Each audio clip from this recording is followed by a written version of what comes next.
All right, this is the Lenovo ThinkBook Gen 5 Hybrid, and it's really cool. So it comes with this really nice stylus.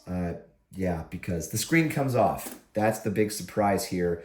This is a two-in-one system, two completely different machines. You've got an Android machine on the top powered by a Snapdragon SoC, and then when you put them together, the base of it runs an Intel SoC. It's bananas. It's really cool. It's like those old Surface devices where the screens would come off, except in this case, you have two separate computers in one running Android, the other running Windows, and they're interoperable. So, for example, well, not completely interoperable, but partially. So, for example, when you're in Windows mode, you can fire up the Hybrid Center from Lenovo and access the Android operating system and just fire it up like a window in Windows.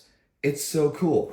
But let's do some of the regular stuff first, okay? So you've got a decent chassis here. It's made out of CNC aluminum, which is really nice. It's got Lenovo's newer design language where they kind of bring the display up a little bit. But except this time they do not have ports on the back. All the ports are on the sides, and there aren't that many of them. You have a USB 4 with Thunderbolt here, power button, exhaust. And then on the other side, another USB 4 with Thunderbolt 4 capability and exhaust, but you do get a headphone jack here. So no HDMI, but they wouldn't be able to fit it because look at how thin this thing is. And it's bananas. Okay, you got a really cool hinge design here. It looks beautiful, but sharp. So if you don't like sharp, there you go. All right, now when you open this thing up, it's not a one-hand open. It's kind of a, come on, log me in. Okay, great. So I was just writing the review. Okay, so when you get to this video, if you go to the description, you'll find a link to an article on Geeks Worldwide with the full review, and that's what I was just referring to. Okay, you've got a really great keyboard. It's a bit mushy, but I like the mushy. It's got a great keyboard, a nice trackpad. It's not enormous, but it's pretty big, and it fits well with the overall design, so it doesn't look bad, and that whole experience is fine. Like when you're using this as a laptop, you're not going to be shocked or disappointed or anything. It's just really good. And it has some of the more advanced Lenovo features like presence detection. So if I were to walk away from the screen, the camera would notice that. It would lock the screen. I think it dims it first. You could probably set that up.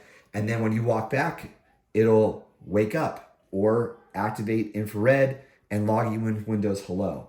So you get a lot of the more advanced features that Lenovo offers, like in ThinkPads and some of their more premium devices. Okay, sorry about the camera use here. Okay, a couple things that you need to know. The screen is a bit glossy, but not as glossy as that Aura that I reviewed a little bit ago. It is touchscreen, of course, because this does double as an actual tablet. Get to that in a moment. And this whole thing has one massive limitation. So if, as I'm going through this, you're like, wow, $2,000, $2,500 for a two-in-one machine that doesn't excel at either one, but is good at either one, okay, what am I really paying for? To me, what you're paying for is, I think the coolness, honestly, I think that's what you're paying for. But boy, wouldn't it be great if it didn't have this one limitation? The display is only 60 hertz. I know. How's that possible? I don't know. I don't know how they did this. I don't know if maybe Lenovo thought this wouldn't be a big hit, or there aren't, I don't know. It's a 14-inch panel. There's a bunch of 2.8K 14-inch OLED panels at 120 hertz. So I don't know what's going on, but it's 120 hertz, or sorry, it's 60 hertz, not 120. It is OLED, which is great. It's got great colors and it has some cool Lenovo features. My gosh, you can set this up so that in the display here, see that PWM flickering, you can set it up for that. You can disable the presence detection if you want, but also look at this OLED power menu. So you can dim the taskbar to help prevent burn-in and also reduce power consumption. And you can set that between always on, 30 seconds, 20 minutes, and you can do the same thing with the overall display or with the background. That's pretty cool. I don't think I've seen that with any other devices. Maybe I'm just missing something. But we gotta talk about some of the other features. Okay, so for example, let's go to the Hybrid Center. Now in this Hybrid Center, it refers to the different modes. So hybrid system, if I press launch, it'll go right into Android.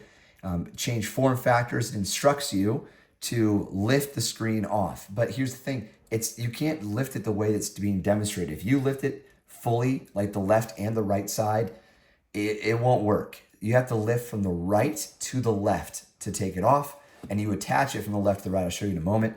You can go straight into tablet mode, and let's check it out. So I hit launch hybrid system, and it takes me immediately into the Android lock screen. So let me unlock Android.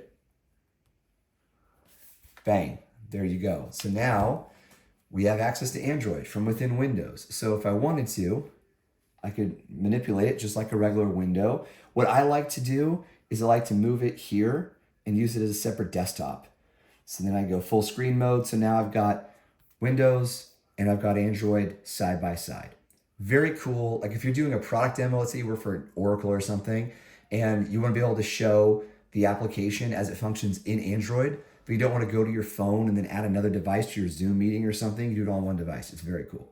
Okay, I want to show you how to detach it and all that fun stuff. So, just like any computer, the hinge is nice and strong. Doesn't fold back all the way, which is probably a good thing in this case because you don't need it to. But you want to have it just over a 90-degree angle, and then right to left. Comes right off, immediately switches to Android. There you go. When you're reattaching it, it's a little finicky. Like I said, you sort of have to go left to right and then push it in. It's not smooth as butter. Sometimes I felt like I had it connected and then I wouldn't be able to close the lid properly. It'll wobble because it's not correctly affixed. And that's really scary. Like to me, I feel like if this were mine, not something I have to return after review is over, I'd be like, oh my gosh, I'm gonna break this computer. This isn't good. So anyhow, there are a few kinks to work out, but overall, this is such a cool device. And it just has to be 120 hertz. It has to be. One more thing. When you're in Android, like you take the display off using Android, if you rotate the screen portrait, one thing I noticed is a little bit of jelly scrolling, a little bit, which I didn't know was possible on OLED, but at 60 hertz, I guess anything's possible. So another reason to bump it up to 120. So Lenovo, once again, awesome. Love the creativity here. I think there actually is application for this, but I think it's mostly for nerds and geeks like me who just think this is super great. So, okay, that's the review on video, more in-depth review on Geeks Worldwide. Thanks for watching.